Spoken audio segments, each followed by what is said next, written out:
to launch a poll. And this just helps us get an idea of who our audience is. So please feel free to launch that. And then we'll take about 30 seconds or so to fill that out, and then we'll go ahead and begin.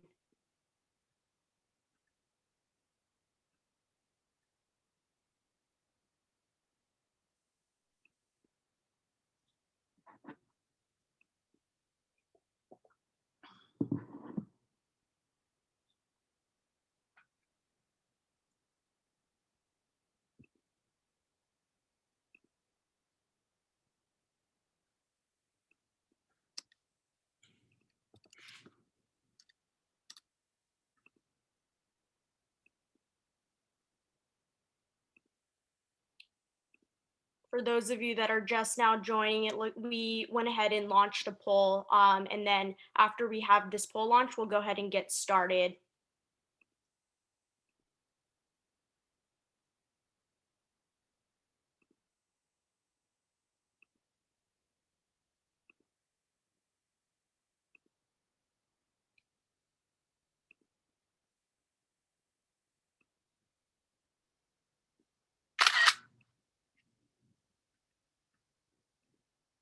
All right, thanks everyone. Welcome.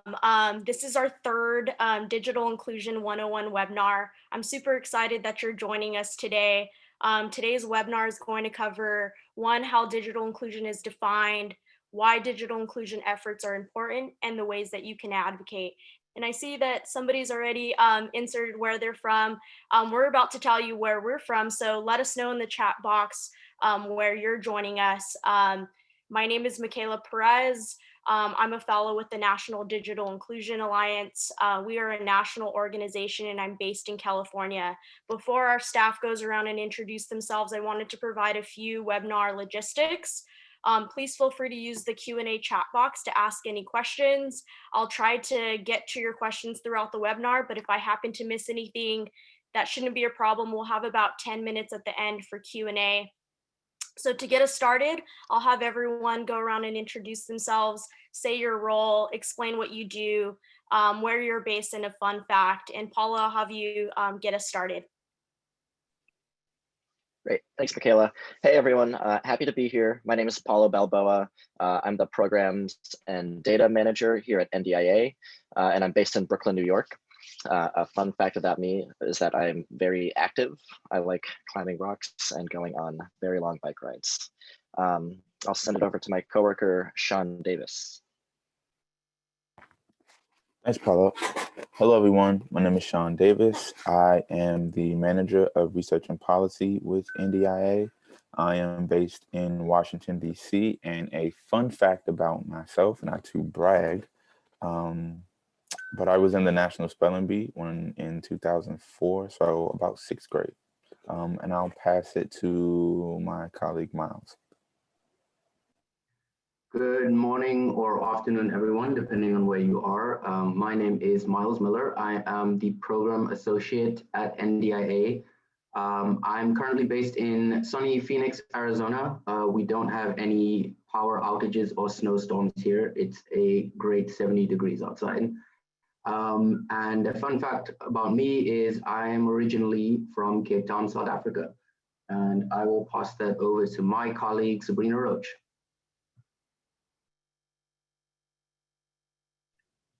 Hi, I am the Manager of Engagement. I work out of Seattle, Washington. I prefer she, her pronouns. I have an abiding love for stuffed animal red lobsters from Nova Scotia gift shops. And back to you, Michaela. Yeah, so this is great webinar for those of you that are now entering the field into digital inclusion efforts. And so many of you might be wondering when NDIA started and what we do. And NDIA started in 2015 and was built to unify voices for home broadband access, public broadband access, personal devices, and local technology training and support programs. Right now, we currently have about 520 plus affiliates in 44 states. NDIA has 4 pillars. One is practitioner support, policy, awareness, data, and research. And you can find out more information on our website, and Miles will go ahead and drop the link to our website into the chat box. So let's get started. Let's get to defining what terminology is commonly used in the field, and I'll have Sabrina take it away. Thank you, Michaela. So just some basic definitions. Digital equity is the goal and digital inclusion is the how. Those are the strategies for how we get there. We created definitions that are on our website with affiliates. It's an evolving field and definitions can change and should evolve with it. We have a furniture joke because we know that 3 or 4 legs of this, of a stool or a table add up to conveying a sense of interdependence. So we don't get to digital equity if we just have home broadband without devices, or we just have devices without skills to use them. So those solutions, they're multi-pronged and interdependent. That's the big point there. We do have an issue with the word availability because it can refer to physical infrastructure to be purchased, which is useful, but it's not adoption, which is more meaningful because it's people focused. Adoption would be when folks not only are connected to the internet and have devices, but are using it in a meaningful way, the way that they want to. We avoid the word access because it could mean either one. It's just not descriptive enough. So Colin Rhinesmith, for working for the Benton Institute, both of those entities are members of our community, has this definition. Broadband adoption has traditionally been defined as residential subscribership to high-speed internet access. But for those of us in the field working to increase the digital capacity of communities, broadband adoption is daily access to the internet at speeds, quality, and capacity necessary to accomplish common tasks with the skills necessary to participate online on a personal device and secure, convenient network. There are a lot of words there, a lot of concepts. I'll put something in the chat for you for where on our site you can find those definitions. Yeah, that's super useful for helping us understand what terminology to kind of, to use. And this also leads into us thinking more deeply about who's digitally excluded and why. Sean, I'll hand it over to you to talk more about who's digitally excluded. Thanks, Michaela. So when we're talking about who's digitally excluded, that group includes those that are low income. And so based on data from the American Community Survey, 36 million households in total are without wireline internet access. And of course, this wireline internet access means fiber, DSL, and cable. So 26 million of those homes are in urban areas, while 10 million households are in rural areas, making up a total of 36 million households. Further, what we have also seen is that U.S. households that do not have a computer tab in the home, and this population makes up over half of U.S. households without a device of any kind. According to the Pew Research Center, the communities that have the highest percentage of being offline, again, are low income. Low income meaning less than $30,000 a year annually. This also includes those who do not have a high school diploma or GED, and demographically Black and Latino families. In our white paper, limiting in NDIA's white paper, limiting broadband investment to rural only discriminates against Black Americans and other communities of color. We highlighted the excessive focus on broadband deployment into rural areas and the lack of focus on all other communities and all other causes of home broadband non-connection, especially the cost barrier, affordability. We've argued that this policy framework ignores a lot of the nation's unconnected households and have only minimally impacted on the most serious effects of digital exclusion in the education, the job market, healthcare, civic and social equity. The last major barrier to digital inclusion is digital literacy. For example, we've learned from the National Skills Coalition, who is one of our affiliates, that Black workers comprise 12% of all workers, but represent 15% of those with no digital skills and 21% of those with limited digital skills. And as we know, digital skills are becoming more and more important. So to recap, the barriers to digital inclusion include affordability, availability, and digital literacy. So what we basically see that is that there's a direct correlation between the income and home broadband adoption, and that affordability is a major, major barrier along with digital literacy. Back to you, Michaela. Yeah, so in this field, there's been a lot of conversation about redlining and digital redlining. Paula, I'll hand it over to you to define redlining and digital redlining and what the difference between the two are. Great. Thanks, Michaela. Yeah, so this really, the idea of redlining and digital redlining really builds upon what Sean was discussing, that idea of availability and affordability. Redlining is a term that has its roots in the post-war America. It's the systemic denial of various services or goods by either federal government agencies, local governments, or the private sector, either through directly or through the selective raising of prices. So what this means is that in the 1950s, it has its roots in discriminatory practices in industries like banking and housing. This resulted in historically segregated cities. That's why you see sometimes like the east or the west side or the north or the south side of the city. When we talk about digital redlining, we're introducing this idea of broadband availability into the conversation. We define digital redlining as income-based discrimination against residents of lower income, usually urban neighborhoods, in the types of broadband services that an internet service provider can offer. This also filters into how an internet service provider invests in improved service in a given urban area. We think that giving a name to this practice gives workers like us and our affiliates the ability to demonstrate that availability and adoption to broadband is as much of a measure of community health as other categories like race, age, poverty, or income.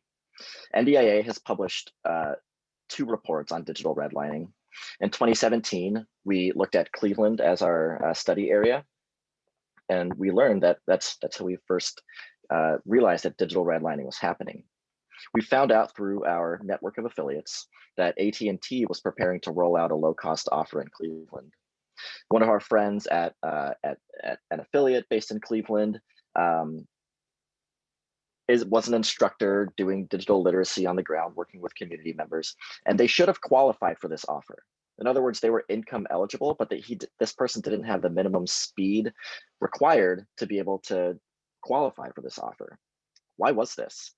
Our research and policy director at the time, Bill Callahan, he looked into the data and he wrote a report in which we found that AT&T just didn't upgrade its wireline, meaning fiber and DSL. They didn't upgrade their networks to communities that were historically underserved. Last fall, NDIA wrote another digital redlining report along with the Communications Workers of America, which demonstrated that AT&T, again, AT&T had made fiber in the home available for fewer than 1/3 of the households in its total network. So we're looking at ISPs just not upgrading their infrastructure, and the people that this affects the most are the communities that have always been historically underserved. So I'll send it back to you, Michaela. Yeah, so Sean and Paula have really given a descriptive overview of who gets excluded, and this really leads into how COVID-19 has created a sense of urgency to address this issue, but also has really amplified and created new efforts. Miles, how has NDIA adapted to supporting our practitioners' needs? Yes, absolutely. So in order to adapt to these challenges, NDIA has created several pages in response to the escalating needs for information. And what I'm going to do is I'm going to share my screen to give you a better idea of how to access these resources.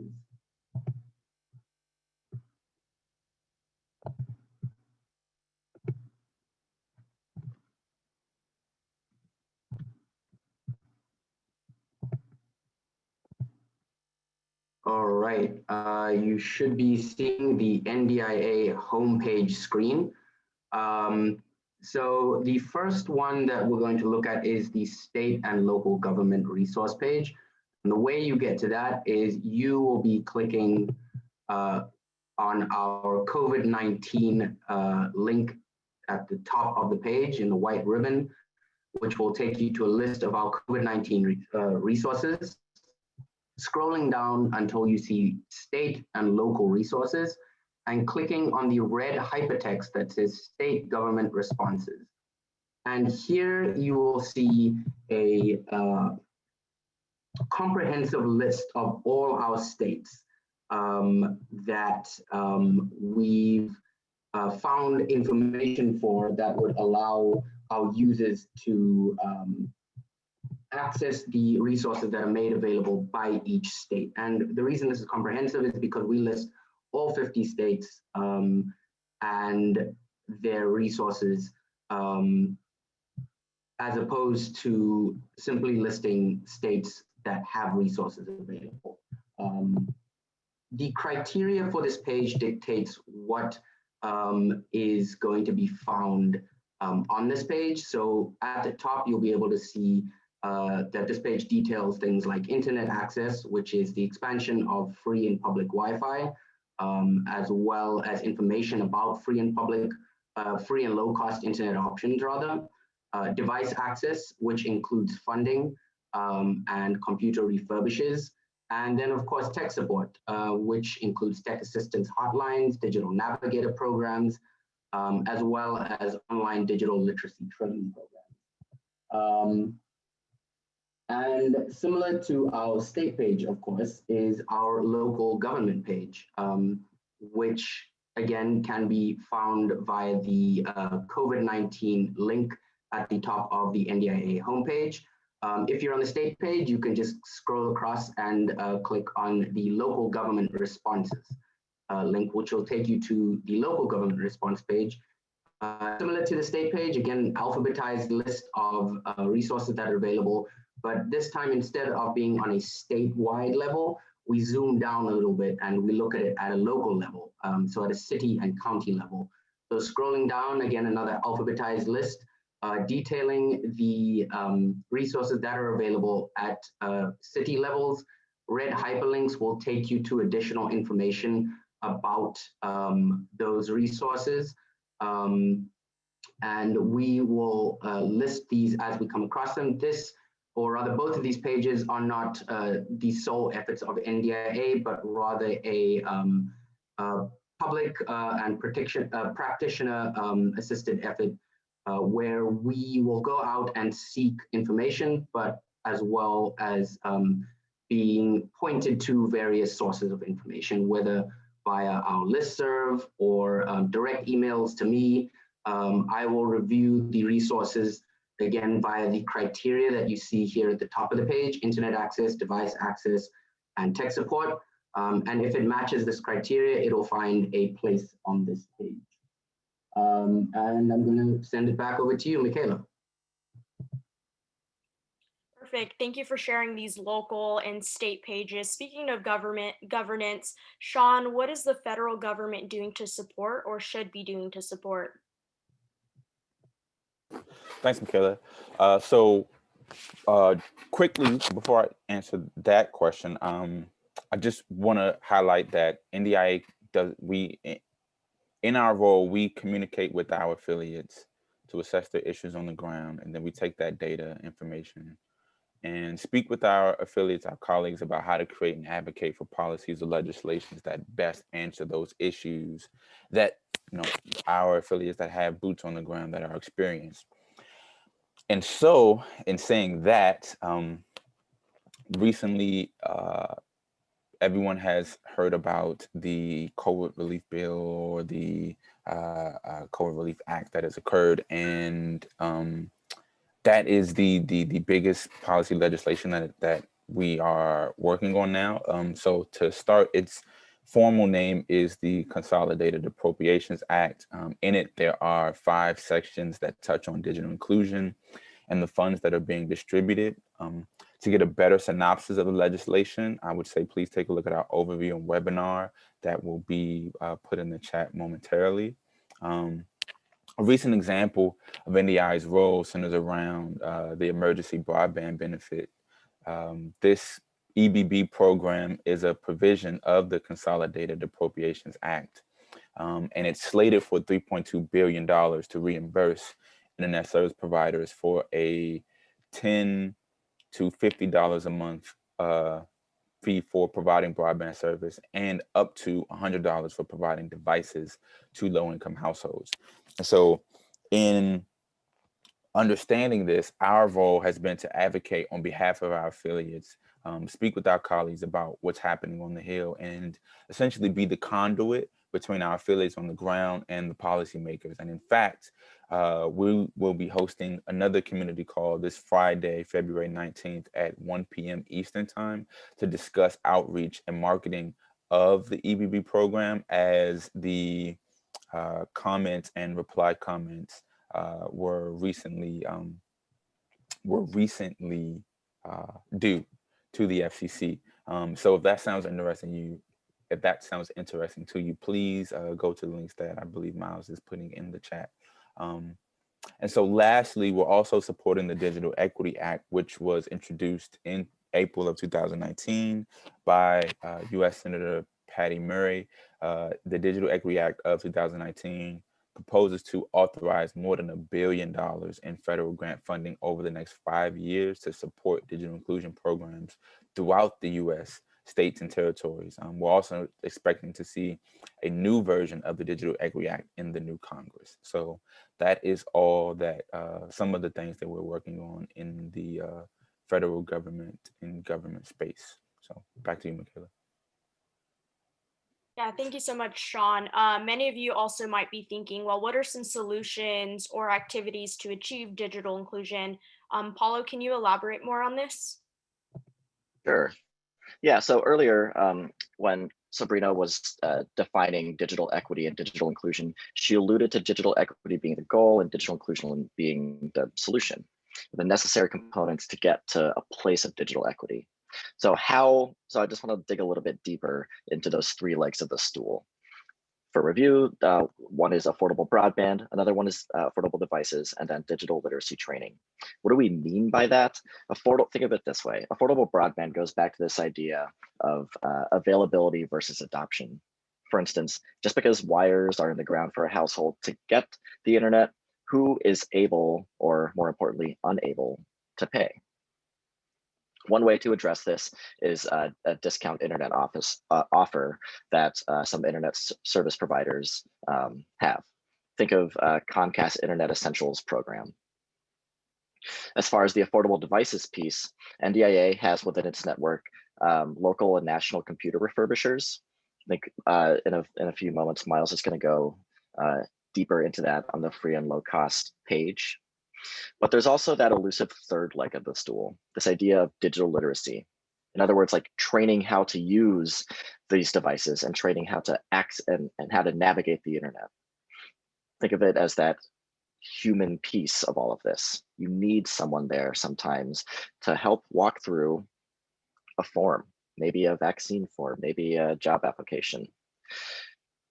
As far as these 3 legs of the stool goes, traditionally, a place like a public library, which has a public computer center, checks off all of those boxes. They have internet in the building. They have a public computer center, and also they have staff trained to help community members or patrons get to what they need.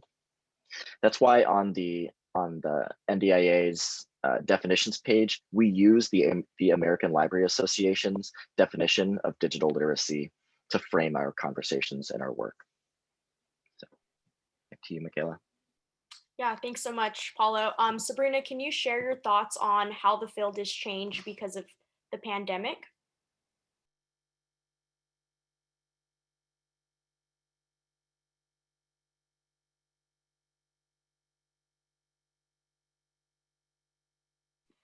Sorry, Sabrina, you're muted. Oh, the mute. Okay, so silenced. No, the field is growing a lot. We have more than 530 affiliates now. We had 250 in April. You're here today, and some of you might be with coalitions. We know of roughly 30 coalitions at this point. In April of 2020, we knew of about a dozen. Those dozen have the benefit of some support from us in the past. This very useful guide to coalitions, and you can find this on our website. Just go to the homepage, click on practitioner support, scroll down a little bit, and there it is. There is a downloadable PDF that's large for print and a small one that's small for the web. This was put together by Bill Callahan, Tiaka Crocker, and Angela Seifer, our current executive director. So what do coalitions do? Like, why join up? Why do these matter? I would say, I just consolidated this for you, little cliff notes. They promote conversation, professional development, align programming in an area, and advocacy and education. They increase awareness of digital equity and spread current approaches to the work.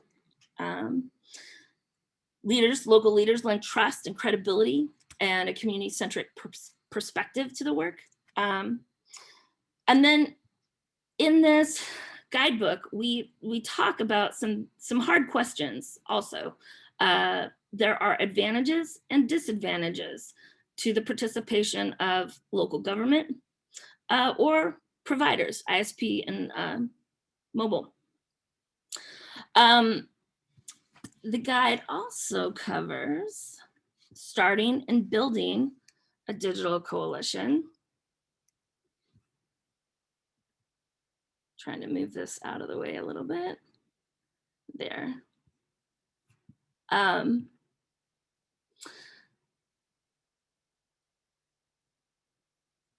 So some good, just concrete tips, like potential coalition members. If you're not really sure, we've got some information that can help guide you in that right here. Guidance on like early summit production, like a lot of coalitions like to kick it off with a gathering of some sort. Co-creating your coalition's purpose. And we've got examples from existing coalitions, like this one in Kansas City that has been around for actually quite a long time, like 5 or 6 years at this point. So they've encountered a lot of common challenges and figured out some solutions. We even cover, again, with some of the hard stuff, like main reasons why members come and then don't come, like what could be up for folks. So we have some great, let's see, under what digital coalitions do, some great tips on strategic planning, supporting how new strategic programs like align across many organizations. That's tricky. And how to go about getting a better understanding of a community's needs and resources. And then of course, tips on public education and advocacy. So that is that guide. I'll stop the share. We also have information on a report on how coalitions have been doing during the pandemic. Again, supplied by Colin Rhinesmith and Susan Kennedy. I'll drop a link for the Benton reports. Basically, the Benton reports on how coalitions have been doing during the pandemic talk about how more education groups have shown up and more telehealth groups have shown up. And it confirms that digital inclusion or equity coalitions have generally been able to do more faster because they already have the relationships built. And I think that's a really important component, like where your relationships are at when a crisis strikes. Whew. Michaela. Yeah, definitely agree. And similarly, I'll have hand it over to Paulo to also talk more about how digital inclusion programs have adapted during the pandemic. Yeah, for sure. So Sabrina was describing one practitioner resource, the Coalition Guidebook, which is awesome. We have another practitioner resource that we call the Digital Inclusion Startup Manual. I'll go ahead and share my screen to show you how to get there, and then I'll describe what it is and what you can get out of it. So again, starting here on the homepage, digitalinclusion.org, there's a few ways to get to the startup manual. I like to go through the practitioner support icon because it's towards the top, it's big and obvious, but right now you can also find a direct link to the startup manual a little bit below under quick resources. So the startup manual is our guide for organizations and entities that want to start digital inclusion programming. The initial version of the startup manual was released in 2019. It was born out of conversations that NDIA had with our affiliates, figuring out best practices when running digital inclusion programming, how they got off the ground, as well as what works and what doesn't work. We updated the startup manual, or we published a revised version of the startup manual last September, because when March happened, a bunch of our friends out in the field had to figure out, how do we keep on serving our community? Everything is digital. A lot of our affiliates were used to working in a public computer center. They were used to working directly with their community members. So over the course of last spring and last summer, NDIA got our affiliates together again and said, okay, COVID is crazy right now, but for those of you who are continuing to provide services to your community members, what works and what doesn't work? The result of those conversations is this revised digital inclusion startup manual with the direct link up here, I believe has been dropped into the chat. We updated a few chapters last year in the digital inclusion startup manual, one of which is, pardon my scroll here, one of which is chapter 4 for digital literacy training. Right, to go back to this idea of someone working in a public computer center, like a library, or maybe like a smaller community-based organization that has computers, how does an organization stay in contact with its community members when everything has to be remote? This is something that folks are really, really struggling with. So we updated this chapter for chapter 4, got a big revision last year, again, reflecting our conversations with our community. I'm not going to dive too far into this, and sorry for my scroll again, but a table that I'd like to highlight in this chapter, a little bit more than halfway down, is a big but not exhaustive resource of free digital skills training materials. We've gathered these resources from our own internal knowledge, right? A lot of us at NDIA have been working in the field for several years, but we're also gathering these resources from our community.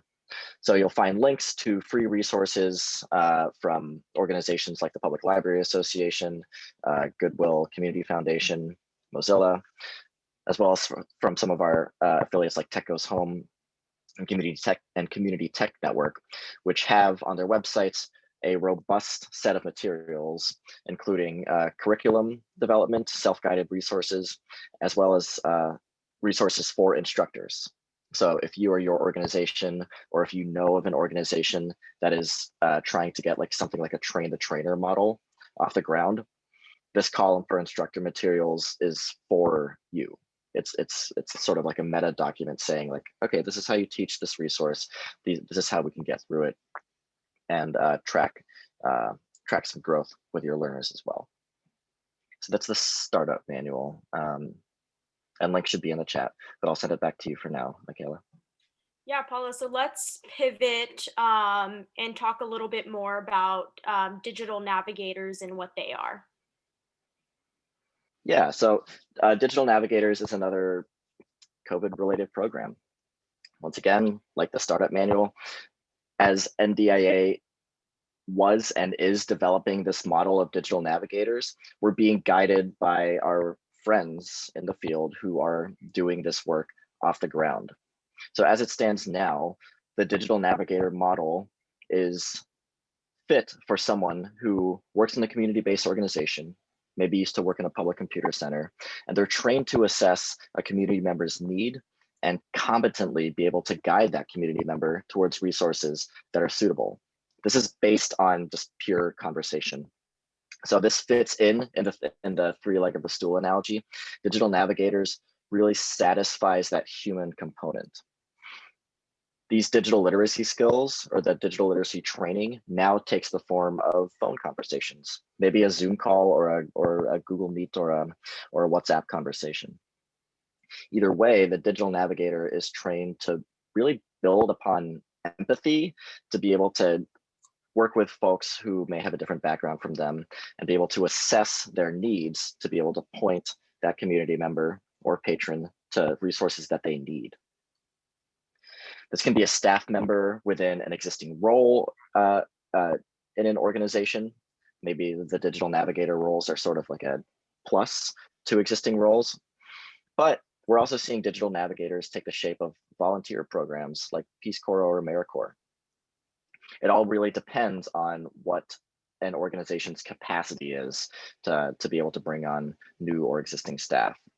As far as existing projects that NDIA is directly supporting, we're supporting a digital navigator programs with Rural LISC, the Local Initiative Support Corporation, in which the emphasis there is economic development across Appalachia as well as the South. So that's like one form that Digital Navigators is taking right now.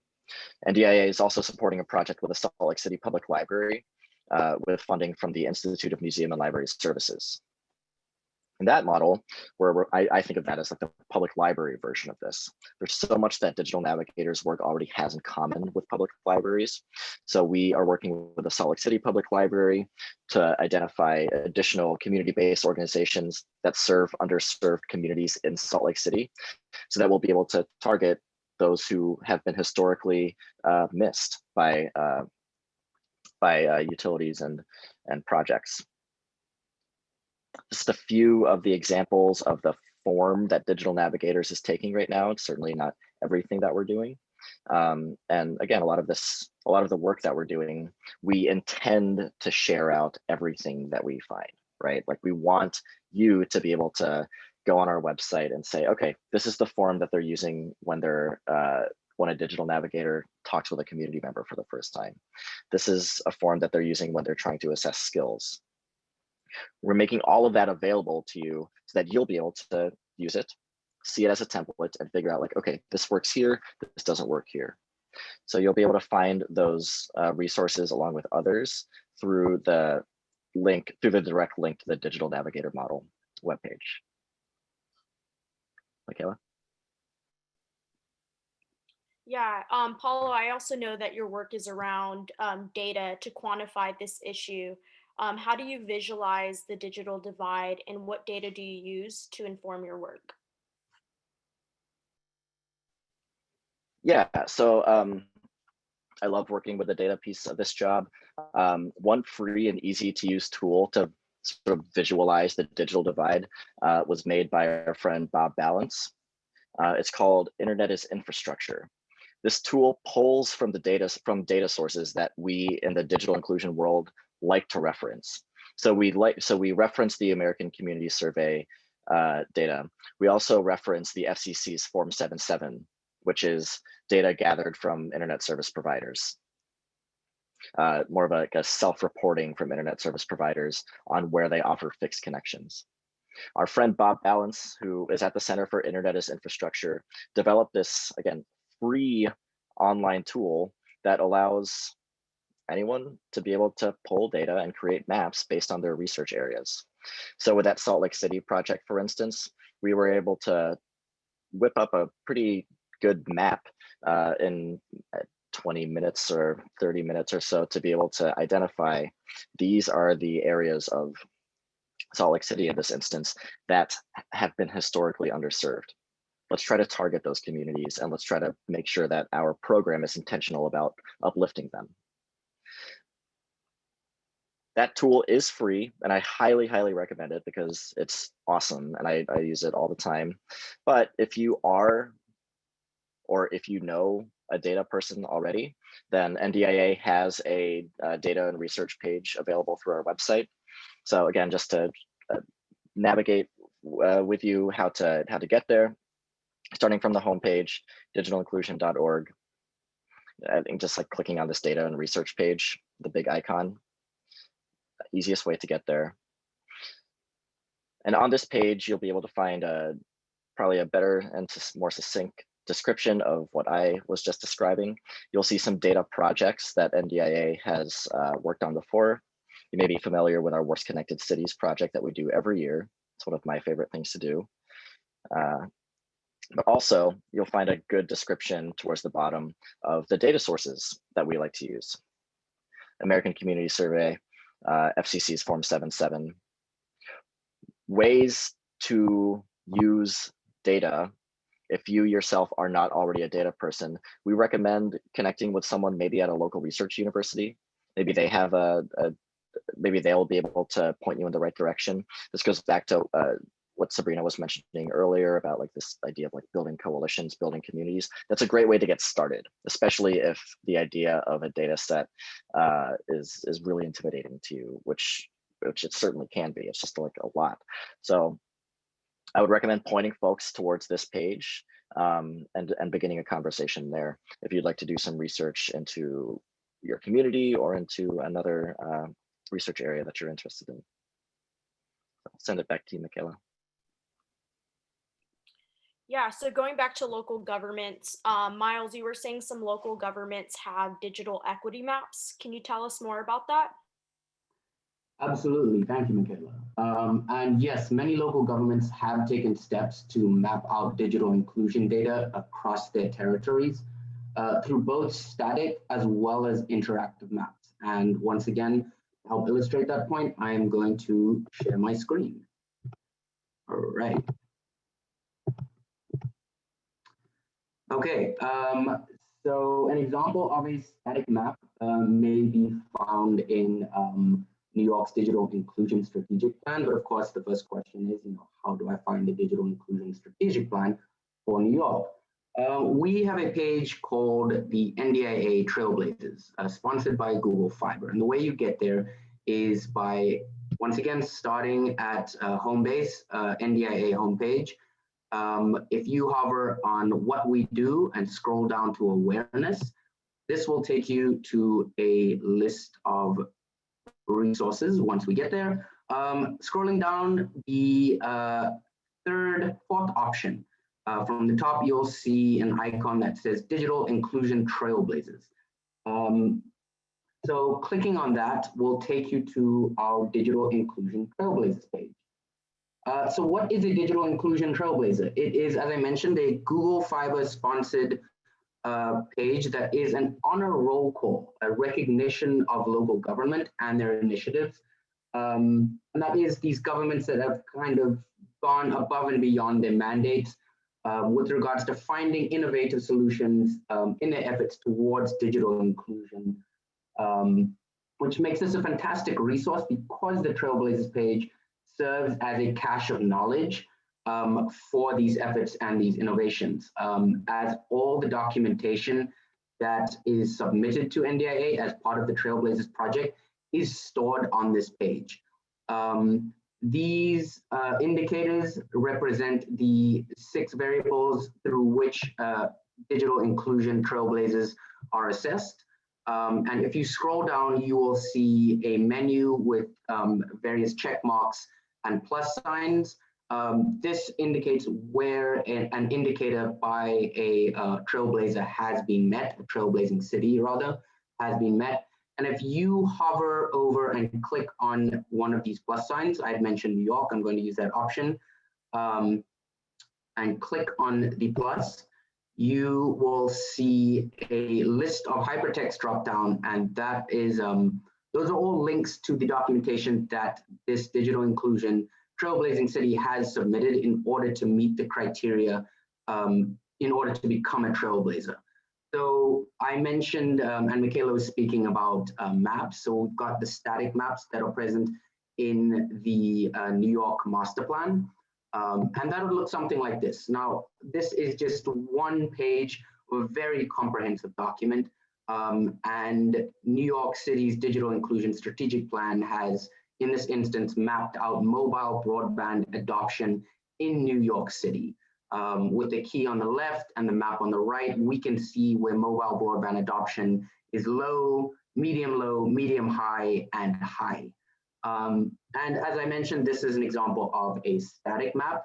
Some cities have interactive maps, which is in itself, a very unique and fun resource to have in your arsenal. So I believe one example of that we can scroll down to was the city of Boston, if I'm not mistaken. There we go, third from the top. Clicking on that plus sign again, we see the hypertext that give us the documentation submitted by the city of Boston in order to meet the criteria to become an NDIA trailblazer. So if we went and clicked on their broadband map, after a little bit of loading time, we would come up with this, which is the broadband adoption in Boston and the related social indicators. This allows us to kind of zoom around this area, zoom into different census tracts, and then importantly, click on those census tracts and get percentages and numbers of households, numbers of households and related percentages with regards to broadband adoption in Boston.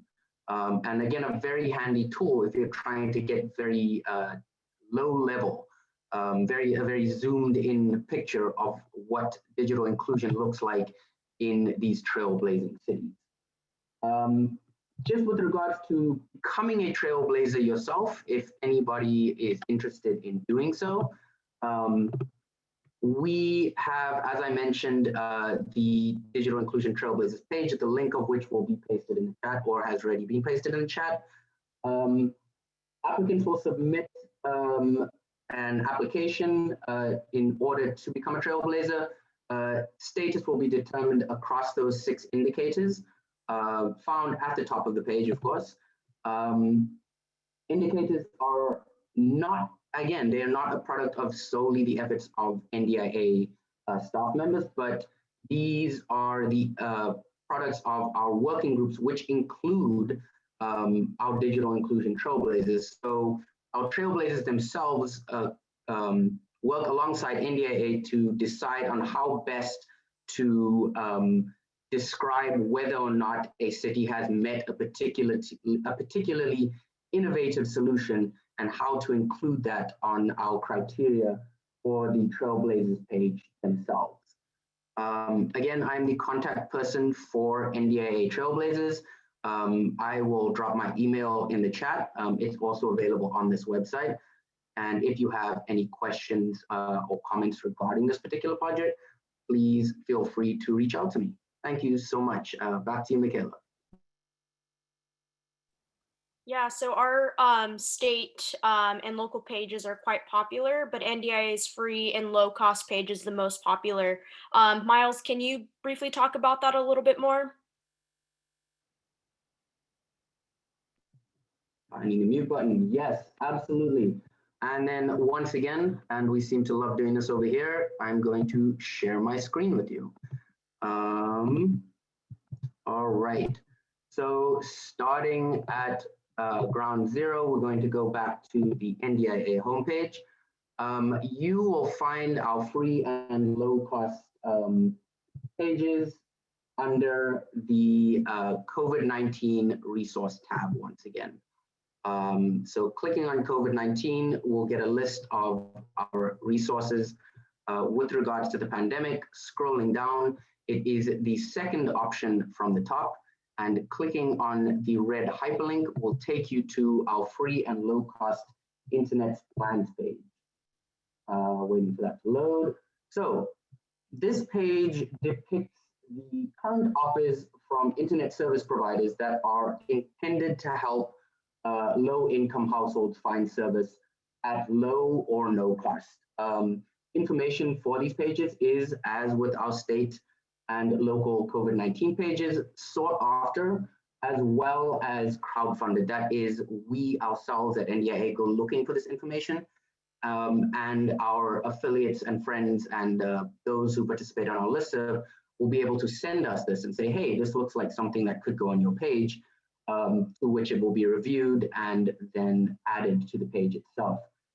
This page is meant to assist our digital inclusion practitioners, our community leaders, service providers, libraries, the media, as well as others who may be giving guidance to their clients and constituents. Excuse me, I don't know why I'm struggling to talk today. Individual households are encouraged to use a resource called Everyone On, the link of which will be dropped into the chat box. And looking through this, we would click once again the plus symbol similar to our Trailblazers page in order to find the attached information. That information being things like eligibility requirements, the type of service that is provided, whether or not you are seeking additional information, you might be able to find that under the tab that says more info. And so this would take users to what they might be looking for with regards to being able to assist the communities that they're working in or working with. And once again, I am the contact person for this page. I will be putting my email in the chat. It is also available on this page. All questions, comments, or if you perhaps know of a resource that should be added to these pages, feel free to drop me an email. Thank you, Sabrina, and oh, Michaela, and back to you. Perfect. Alrighty, so as we are going to the end of our webinar, Sabrina, can you tell everyone the ways that they can engage with NDIA? Sure. So like I was talking about before, the field is rapidly expanding, and now more than ever, there's a need to work together and organize, build with each other. And we want to elevate your work. We want to share models that you're doing that are working, and we want funders to find you. And we know that they look at our website, as do journalists. So as we've been talking about, we serve as this bridge to policymakers and the general public. And I think it's a pretty great community to be part of anyway, really passionate folks. Miles, do you have some of the details, the basics for how folks can join us? Absolutely. I promise there will be no screen sharing this time. So how do you join NDIA? How do you become a part of our community? So the first is to become our friend. And I must admit that when I said there would be no screen sharing, I did lie, because this is probably the best way to show you how to do this is to go ahead and share our screens. So once again, starting from scratch, we're going to get to the NDIA homepage. There is a tab far from the left that says Get Involved. Hover over the Get Involved tab, scroll down to Join the Community, and you will reach our Get Involved page that gives you several options for communicating with NDIA, becoming part of the conversation. The first is you can, if you would like to dip your toes in the water, sign up for our newsletter. It goes out every month. It is full of incredible information, resources, major events of the month. And in order to do that, of course, just click here and sign up. The next option is to become our friend. And that signs you up for both the newsletters, but also gives you access to the community listserv and community calls. And I cannot understate the just incredible work that goes on in both these platforms. Our community calls are held bi-weekly. We literally have hundreds of people on these calls every week discussing cutting edge developments in the world of digital inclusion. And then our listserv continues that conversation where we bring together people across this field for this very wonderful in-depth conversations, links to new resources, additions to our pages, questions that you might have for us, questions that we might have for you. And then our third option for joining the NDIA community is to become an affiliate organization. To become an affiliate organization means that you have access to the NDIA newsletter. You have access to our community calls as well as our email listserv. And you are also listed on the NDIA website as an affiliate. Your position is actually geo-tracked and marked on our page so that anybody that visits our page is able to click on this map and say, hey, there's an NDIA affiliate in my area. And before I go any further, I need to emphasize the fact these first three options are all completely free of charge. There's absolutely no payment involved in signing up for the newsletter, to becoming a friend, joining our community calls, becoming an affiliate. It is simply filling out a form and becoming part of our community. That being said, there is a paid option. It is called becoming a subscriber. You get all the benefits of the previous three mentioned resources. That is the newsletter, the community calls, and the community listserv. But you are also then invited to become part of our subscriber calls. And those are similar to our community calls, a little bit more of an in-depth look at what we are doing within the field of digital inclusion. These subscriber calls happen once a month. You are also first picked to be invited to our various NDIA working groups. We value your input. We want to hear what you think about certain things, and we, are looking to you for advice to some extent. It is not a flat fee. It is a sliding scale, as you can see. I'm sorry, have I shared my screen, or are you listening? You've been listening to me talk for the last, my sincere apologies. That's okay, Miles. I'm going to continue that very briefly. This is the page I've been meaning to talk about. As you can see, newsletter, becoming a friend, affiliate organization, and becoming a subscriber. And as I was saying, subscribers, it's a sliding scale. Depending on the size of your organization, you will pay a $100 to $500 fee. I'm going to end there with my apologies again. I know I'm not the person you came here to see, rather the web page, and shoot it back over to Michaela. Thank you.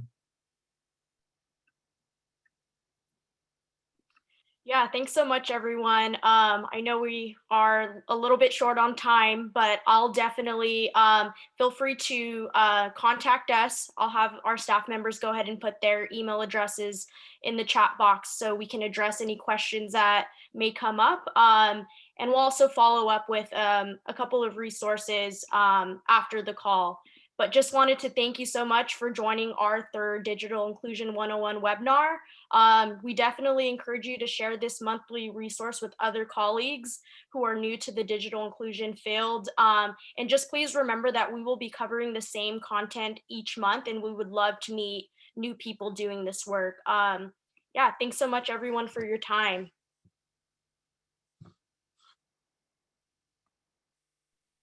Thanks, everyone.